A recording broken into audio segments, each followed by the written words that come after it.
Hello everyone, this is Miss Monali Gadambe from Gundecha Education Academy, Oshiwara. Today we are going to continue with our chapter Birds in Science.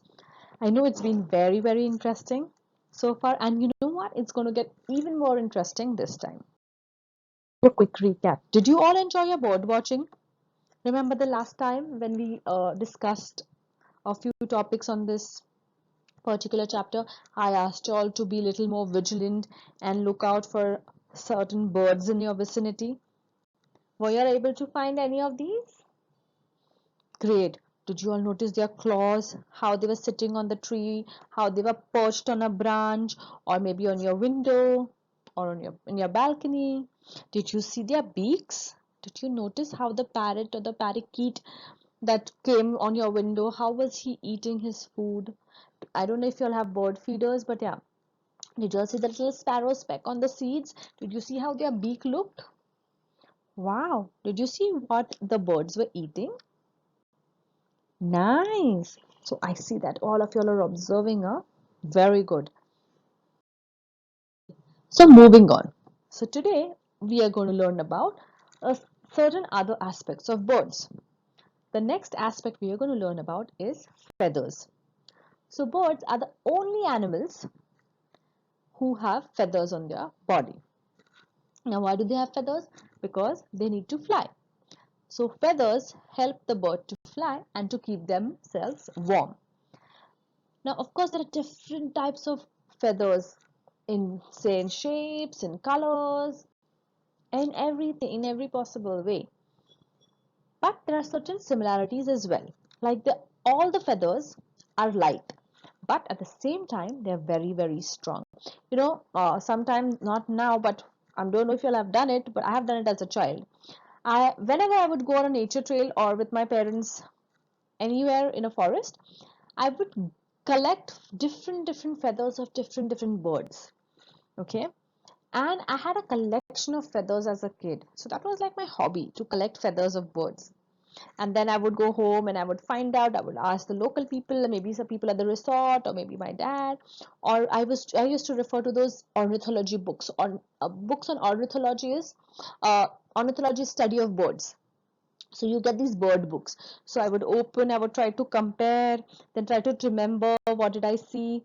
So yeah, at times there were some feathers which I didn't like, so I would take them and I would try to break them, but trust me, it was pretty difficult. I couldn't really tear them apart. Like I couldn't pull them so much that they broke into two halves. They wouldn't. It was pretty strong. So don't go by how light it is or how delicate the feather looks. It's really pretty strong.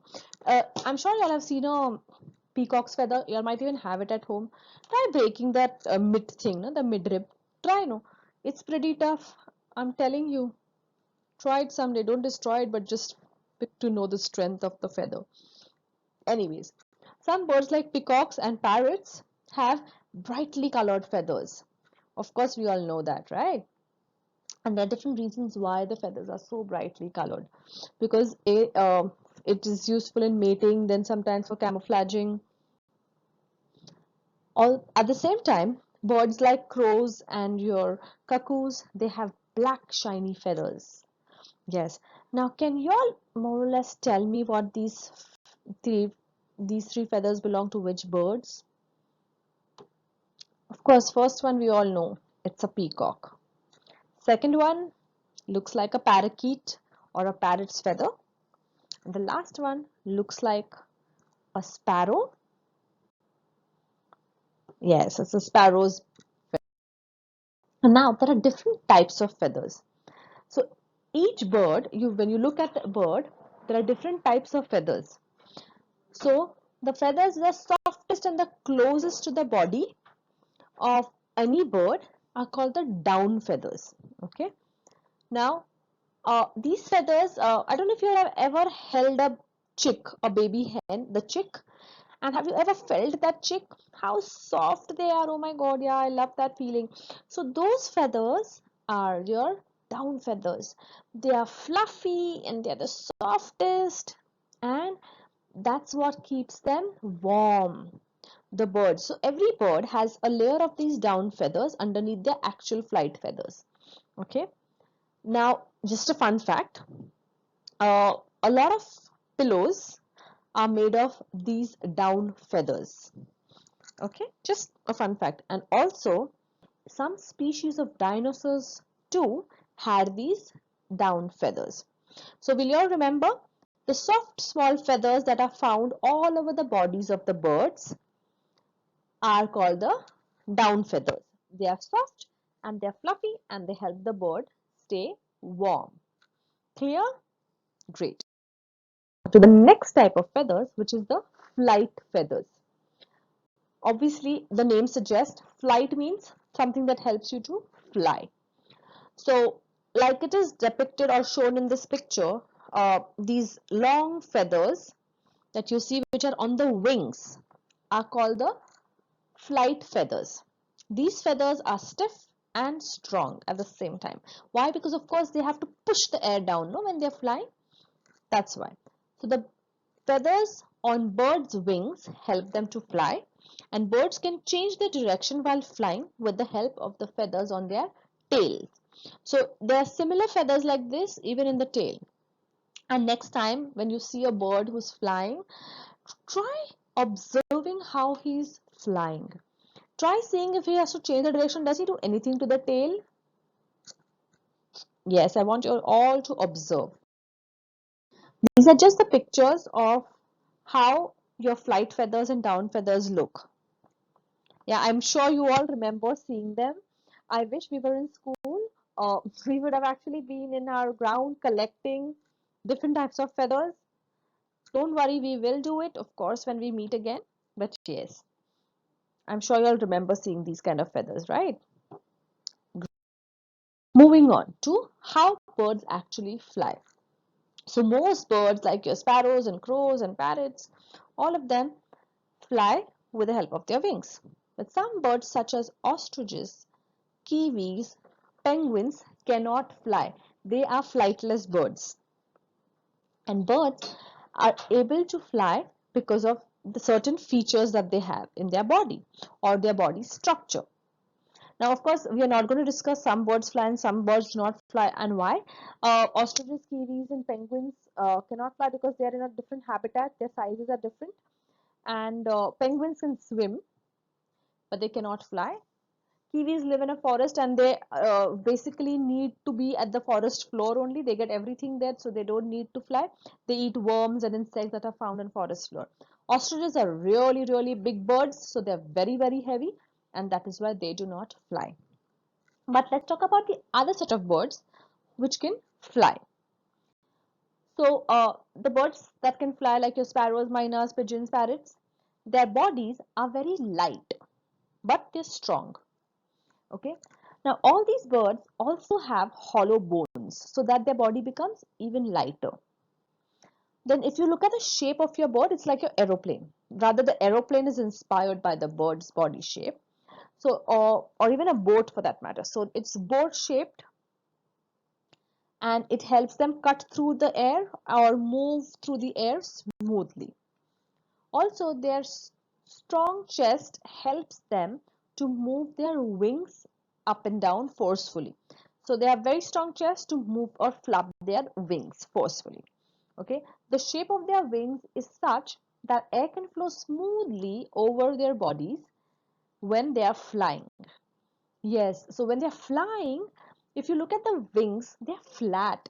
So it's very smooth. Like when they're flying, the air just swiftly goes from around their wings. So it makes it very easy for them to fly. Now, if a have you, I don't know if you've noticed how a bird actually starts its flight. Next time you're at the window and there's a birdie, I'm sure pigeons are definitely there. Try just showing it just to observe this. Don't like hurt the bird, but yeah. So what they do is, or when a bird is perched on a tree, it first jumps forward and starts flapping its wings many times. Okay, so that it can stay afloat in the air. Once it starts flapping its wings up and down, it keeps doing it continuously until it reaches a certain height. And once it reaches a certain height, then it's just gliding through. So that time not too much of energy is required when you just have to fly. But this takeoff thing takes a little more energy. Yeah. So once the bird reaches a correct height, it spreads its wings to fly, and this is called gliding. The bird does not flap its wings as often when it's gliding. It uses its feet to break as a brake. Yeah, when they have to come on the floor or on the tree, it comes down with its feet down. Yeah, y'all remember this?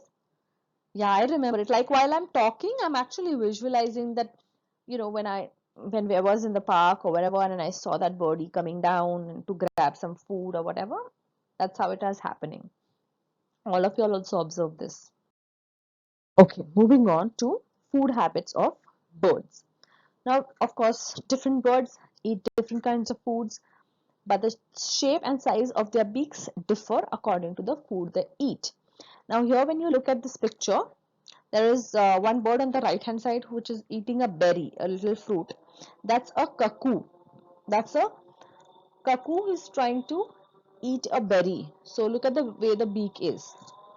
Under that is another bird which is trying to suck nectar from the flowers. That bird is nothing but a hummingbird. So hummingbirds feed on nectars of other flowers. So look at the way the beak is. It's like a straw. So it can easily probe or enter into flowers and suck the nectar of the flowers. The next bird you can see is a heron. That heron, it's a fish eating bird. So look at the way the beak is. It's long and it's strong, so it can just pierce through the water and just grab its prey or the fish. Okay, so the food that they eat includes, so different birds eat different foods, and the foods that birds eat ranges from your seeds to worms to fruits, insects, fish, frogs, snakes, rats, squirrels, and dead animals. Yes, vultures eat dead animals. So this is a chart that you will have to learn. Not right now, but I'm just telling you, this is for your information. So pelicans and ducks, what do they eat? Fish and water plants. So how is their beak? Broad and flat. Next is the sparrows. They eat grains, seeds, and worms. How is the beak? The type of beak is short and hard beak. Then there are parrots, which eat nuts and hard seeds. So they have sharp curved beak. Like as I talk, I want you to visualize these birds. So it's easy for you to understand. Of course, we are going to do this chapter, together in school. That's when we will be doing this even better. Okay, then there are eagles and owls. What do they eat? Small animals. So how is their beak? Strong, sharp, and hooked. Hummingbirds, the picture that I showed you there. So they have thin, long beak. Why? Because they drink nectar from the flowers. Now, woodpeckers eat insects and worms and liquid from tree trunks. So they have to actually break through the tree trunks, the wood, the barks of the trees. So they have very long and sharp beaks so that they can pierce through the bark. Next is peacocks. Peacocks eat fruits, insects, grains, and reptiles. So the type of beak it has is short, hard, and strong beak. I've actually seen a peacock even kill a snake, by the way. Yeah, I've actually seen that. Anyways, crows eat absolutely anything available, so they have short, stout beaks. Vultures eat the dead and dying animals, so they have hooked tip with sharp cutting edge. So because they have to tear through the flesh. Then there are penguins, which eat fish. Of course, we all know. So they have strong bullet-like beaks, so they can, cut through the water and grab their fish. Then there are kingfishers. Oh, it's like a treat to your eyes to actually see these kingfishers fish. Okay. I wish all of you all get this opportunity. If we all get an opportunity to go and witness this together for one of the excursions, it will be great. But yeah, otherwise, yes, it's amazing. So kingfishers will eat fish, frogs, insects, and worms, and they have this wedge-shaped beak. A wedge is your cut piece of a cake. That triangle, that's a wedge. So that's how the kingfisher's beak is. The nests of birds. Now we studied the feathers, the beak, the kind of food they eat. Now we are going to look at the nest that the birds build. It's just getting better and more interesting, isn't it? Like there is so much to know and learn in this chapter, and it's so diverse. Like, did you all ever know there were eggs that were of so many different colors? No, we knew birds were of different colors, but we didn't know that even eggs could be of so many different colors. Anyway, so let's look at the nests of birds. So birds, why do they make nests? Obviously, to lay their eggs and to raise their young ones. And they use different things to build their nest, and every nest is unique in their own way. Some birds will use grass, straws, twigs, leaves, and feathers to make their nest. Others might use pebbles. It all depends.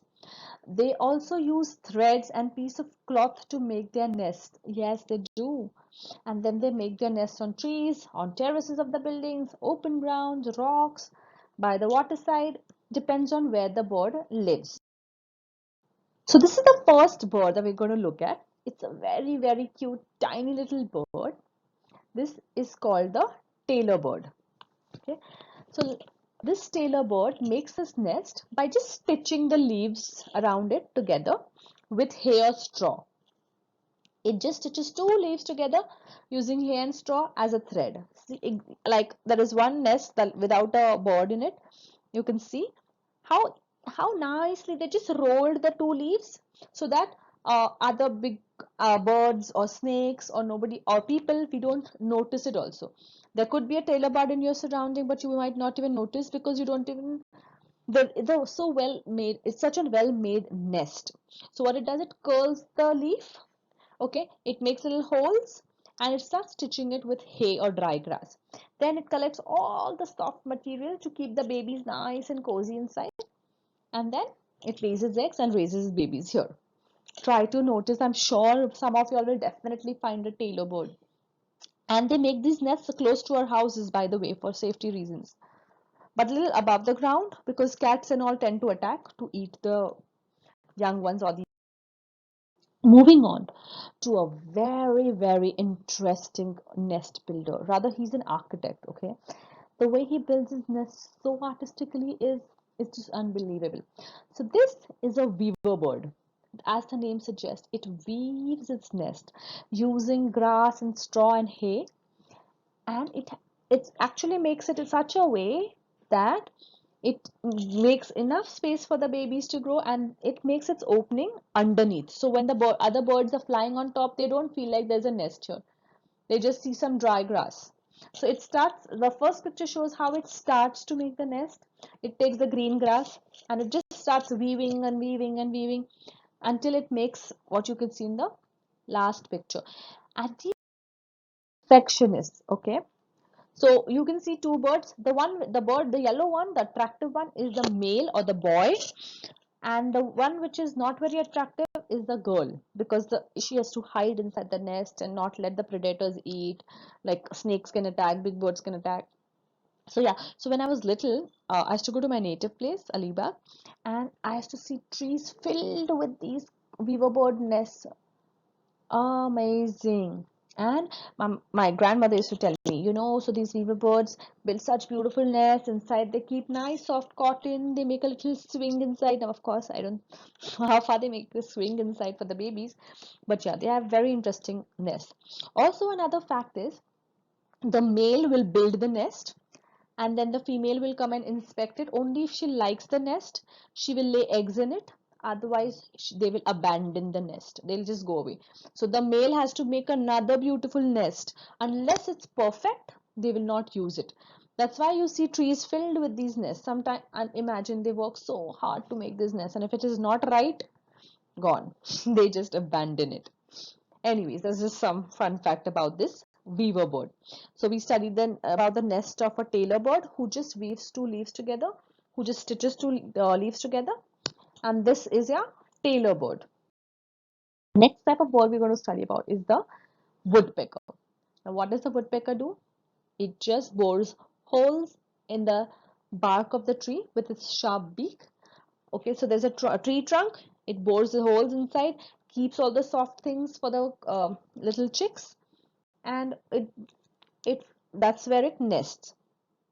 Okay, so this is how it makes the holes, and that's how the chicks look.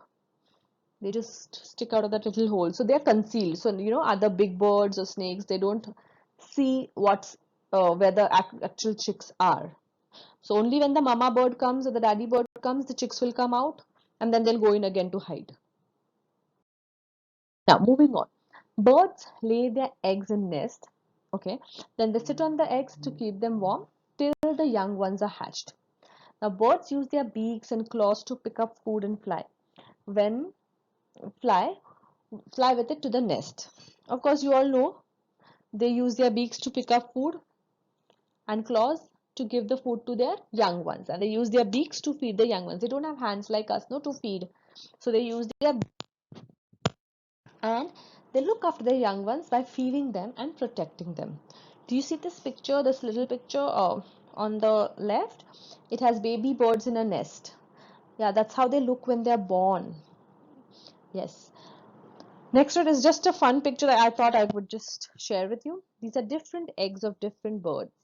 That's how they look. They're so diverse. Also one fun fact, cuckoos are the laziest birds. They don't build their own nests. They just are so lazy that they keep an eye on the crow's nest because crows and cuckoos look similar. So wherever they see a crow's nest, they will go and lay their eggs in a crow's nest, and the crow actually brings up the baby cuckoos. Amazing, right? Yeah, so now you know we don't have to be cuckoos. We don't have to be lazy. Anyway, now is this something little that we can do for these baby birds, or rather birds around you? It's important for all of us to care for them. Right now it's summer, right? So they're going to be thirsty. So why don't we all come together and do something little? If you can't do too much, just keep little bowls of water in your balcony or on your terrace, anywhere. Let's make a bird feeder. The pictures show very, very simple techniques to make a bird feeder. We just taken your cola bottles, cut them, kept your grains inside, and just hang it outside. How easily it's done. Please take help of your parents and make this, and put grains inside. It could be bajra, it could be your rice, it could be sunflower seeds, any seeds. Put it in this and leave it outside, and you'll see such amazing birds that come visit you. Now there are some more ideas to make bird feeders. The first picture where there's a yellow net. So basically, you know, atta, dough, the with which you make chapatis. Just take that and mix it with the grains. Okay, whatever grains you get, seeds you get, and make a ball, put it in this net, and just hang it outside. The birds will automatically come and feed on it. You can also make this bird water feeder. Take your empty bisleri can, invert it on another plastic thing, stick it. Your parents will know how to do it, and just leave it outside. Even if you don't make such a complex one, just leave bowls of water. Then there is another idea to make a bird feeder. You know your used tissue rolls. Once it's over, you just get that little cardboard. You take that, take peanut butter, little peanut butter on it. Take mixture of seeds. Take whatever seeds are there in your house. Your wheat, rice, chana, jowar, bajra, anything. Mix them all together. Put it on a newspaper. Take this roll. Put your peanut butter on it and just roll it. And then hang it outside. There it is, ready, your bird feeder. So can we all do something little for the birds that are around us? Yeah, I know you all are a very promising batch, so I'm sure you all will definitely do a lot of this. Anyways, now we are through with the chapter. I hope you all enjoyed it as much as I did. Thank you for having me here. Bye bye, have a great day, stay safe and stay home.